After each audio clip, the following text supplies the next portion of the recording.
Hi, thanks for being here. This is the Big Time Talker Podcast. I'm Burke Allen in our studios here in Washington, D.C. Our guest today is award-winning author Ryan Wakefield. The book is Journey to Jumbalot, and we're going to talk with him. First, though, I want to let you know that Speakermatch.com makes our show possible. They're the show sponsor, and if you're a speaker, a platform speaker, maybe you're a meeting planner and you're lining up speakers, you can find out more about one another at the robust online search engine at Speakermatch.com. We have brand new episodes of the Big Time Talker Podcast available every Tuesday, wherever you subscribe and download them, Spotify, Apple iTunes, iHeartMedia, and we hope you'll be here for each and every show. Ryan Wakefield is an award-winning author. The book is Journey to Jumbalot, and he joins us today. And this is an interesting fantasy book for pet lovers and others. So, Ryan Wakefield, thanks for being here today. Appreciate it. Hey, thank you so much for having me on your podcast. I'm happy to be here.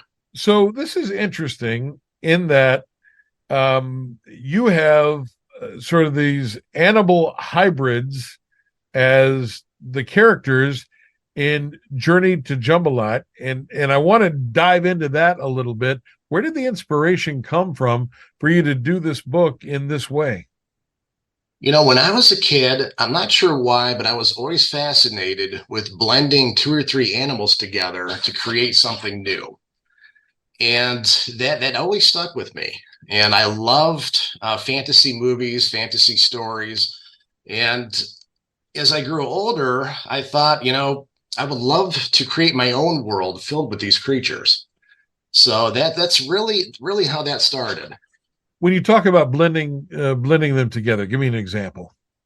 It's like, say, I have a character named Fremy the Frogwar. So he's basically a frog and a jaguar mixed together. We also have, let's say, menacing manta ravens, which is basically a praying mantis, and a raven blended together. So, Jumbalot's not your usual fantasy world filled with elves, orcs, dragons. So, Jumbos, which are what I call the creatures, a Jumbalot. So, as I mentioned, we have friendly frogwars, menacing manta ravens, terrifying wolveraptors, and noble tigeroon knights. So, there's some interesting characters in this book. Who did you write the book for? Who's your target? The target audience are middle grade readers, between 11 and 14, but adults also love reading this book.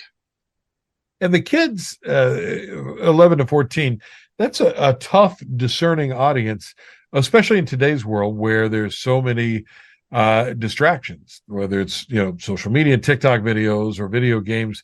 As an author, Ryan, how do you go after those kids and engage with them? Well, I know kids, first and foremost, they love animals and they also love fantasy. So, I just want to encourage kids to basically use their imagination. So if they really do have, a strong imagination, they will love this book. So my wife and I, we've attended book fairs and we've given some presentations, and it's always wonderful to receive feedback from kids that normally don't enjoy reading, and they tell me that they love my book because it's so different. You've got your hands full with kids in a visual sense, but these characters lend themselves to, an animated story. Have you ever thought about, gosh, wouldn't it be great to see this as an animated movie or a television show? That's my dream, is to see this become either a stream series on like Netflix, Disney Plus, Amazon Prime, or, a big budget movie. I actually envisioned this as a movie while I was writing it. And, this is my first novel, and I've always been, I call myself a movie freak. I love fantasy movies in particular, Star Wars, Lord of the Rings. And while I was writing The Journey to Jumbalot, I always pictured this, on the big screen. So that is my dream. Well, it's interesting you say that. I wonder if, although these are fantasy characters, these blends of animals, are there famous voices or acters that you can see inhabiting any of these characters? Have I you will. cast it in your head? Oh yes. Well, there's a character named Professor Bazoom, and he's the main protagonist's best friend, which is Albie the house cat. And I would love Morgan Freeman to voice Professor Bazoom. I think he would be perfect for that. Now, the voice of Albie, man, maybe someone like Chris Pratt. I think he would be great.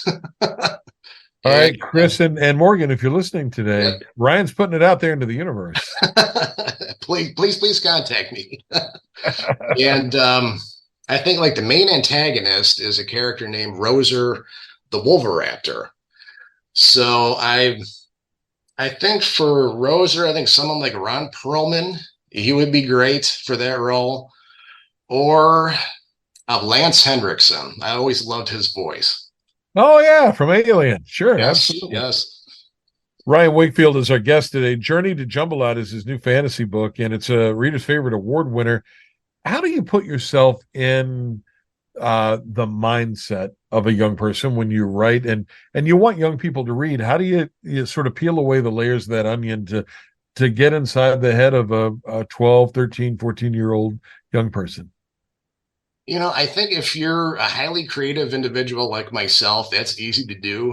I it's it's kind of funny. I tell people when I was writing this book, I'm not sure why, but while I was driving to and from work, just being in motion, driving, I that would somehow help me visualize like a scene in my book.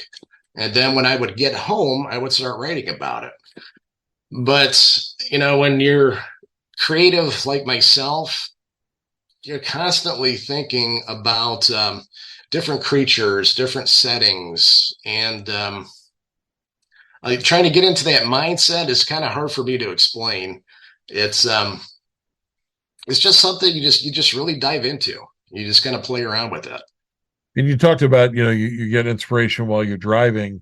I Mhm. wonder when you shared the inspiration for this book with people around you, maybe people at your day job or people that in your family, and you said, "So look, I've got an idea for a book," and then you say, "I've got an idea for a book where I'm blending different animals together." Do they Yes, look at you like you perhaps have three heads? yes. It's definitely encouragement from my wife. Encouragement from my parents, and I remember 5 or 6 years ago. Well, the main protagonist of the story is, Albie, and he's based Right. on the cat Albert. And I had Albert for about 13 years, and he was a rescue. And he was a huge cat, and the only thing larger, than his appetite, was his heart. So we miss him. I bet. But soon after losing him, I started writing this book. And I made him basically the inspiration for the main character, and just to honor his memory. And I just remember chatting with my wife, I just had this desire to write a children's book of some kind in a fantasy. And she said, "Hey, I think that's a great idea." And she said, "What would you like the book to be about?" And that's when I talked about, well, I've always been fascinated with animal hybrids, and stuff like that. So definitely, her encouragement and my parents, I was always artistic as a kid, and they said, we would love to see you create something. And so definitely their encouragement helped me. Journey to Jumbalot is the book. It's available now at jumbalot.com, Mhm. Jumbalot.com. And of course, also available at Amazon.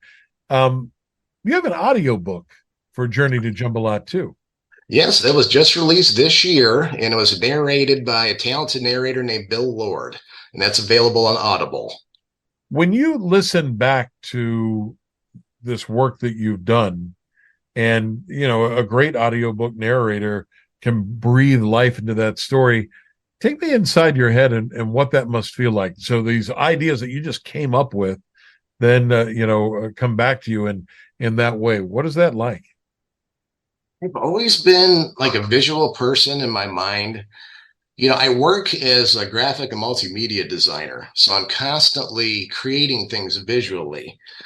So when I was writing this book, as I mentioned before, it kind of played out like a movie in my head.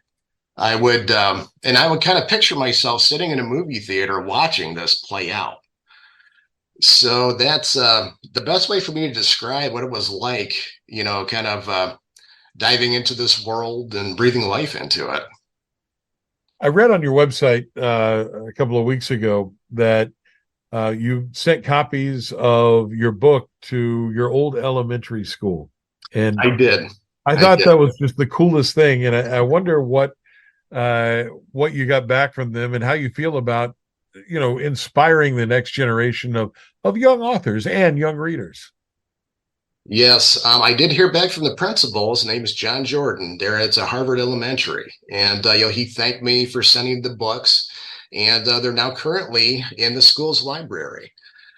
And you know, when I was a kid growing up, I had a lot of issues with insecurities, self-esteem, self-confidence, and it really made me feel great that maybe there's a student that's currently going through the same thing, and that they might actually read my book and will be inspired by that to create their own book.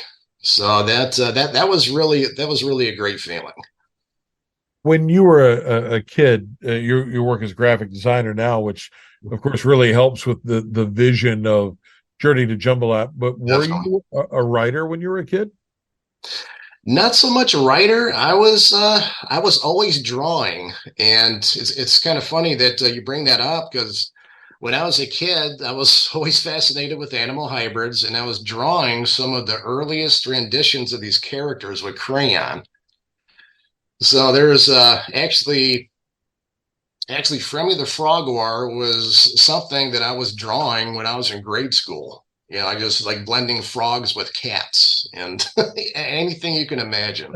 I think it's great So, that you, as a cat lover and having Albert all those years, that you sort of made him the hero of the story. I think that's fantastic, and I wonder if other pet lovers, whether they be young people or adults, have come up to you and have said, I see my cat in Albert, or I see my pet in one of these characters. definitely. Yes, I have heard comments like that. And, again, since Albert was the inspiration, a big theme of the book is, battling your insecurities. And of course, Albie starts out as basically, an unassuming house cat. He's unsure of what he's capable of. And during his journey, he discovers, that he does have the ability to keep pushing through no matter what. So I hope that when young readers read this, that hey, if an unassuming house cat has the ability to keep pushing forward and to try to be courageous in some ways, that they themselves can do that. Kirkus Reviews calls Journey to Jumbalot a colorful fantasy with wondrous characters in a strange land. Characters in a story like this are still super important, right? Because no matter how fantastical the universe is that you create for these characters, you still have to create characters that readers identify with or empathize with. Would you agree? I'll agree 100%. You need characters that people can relate to. So, LB, if you're unsure of yourself, you're battling insecurities, you can certainly relate to Albie's journey in particular. And let's say sometimes you get angry, sometimes you're sad. I mean, that's definitely different personalities that everyone can relate to in this book. So that's very important. You'd said, if I remember this correctly, and by the way, in the interest of full disclosure, Ryan and I met briefly at one of the award ceremonies that he won for the book. He won a Reader's Favorite Award. You had said that this was, am I remembering this right, the first book in a trilogy that you plan to write? It is, yeah. I have plans to write the second part, and I would like to see this be fully visualized as a trilogy, and that's my dream. So, to help our listeners visualize this story, would you say there's a lot of action, a lot of adventure in this fantasy? Is there maybe another author or author series, book series that you could compare it to? Well, it's definitely it has fast-paced action, full of imagination, heart. And if you enjoy a story about, daring deeds, full of action, highly imaginative, I mean, you will definitely love Journey to Jumbalot. It's not your usual fantasy. And it's definitely an exciting book that you could read. You're going to love the website as well. Again, it's jumbalot.com, Jumbalot, jumbalot.com. You can see some of the great graphic design work that Ryan has done and the way he breathed life. You're welcome. Breathe life into these characters to visualize them, including Albie the house cat, who eventually, although he has no desire for adventure, he would rather just lay around and have his belly rubbed, winds up in a place where he needs to rise to the occasion, and he certainly does. Ryan Wakefield, thanks for being on the program today. No, thank you so much. I really appreciate it. Journey to Jumbalot is the award-winning fantasy book from Ryan Wakefield. Jumbalot.com is the website. It's also available at Amazon.com, wherever you get books. And if you have a young reader, a middle-aged reader who likes audiobooks, it's also available now at Audible.com. Hey, thank you so much for making us a part of your day. We appreciate you listening to the Big Time Talker podcast. New episodes every Tuesday right here at Spotify, Apple, iTunes, iHeartMedia, wherever you get them. Thank you, Speakermatch.com, for making the Big Time Talker podcast possible. And thanks to our special guest today, award-winning author Ryan Wakefield and his fantasy book, Journey to Jumbalot. I'm Burke Allen in Washington, D.C. Thank you for listening. Now go out and make it a great day. Bye, everybody.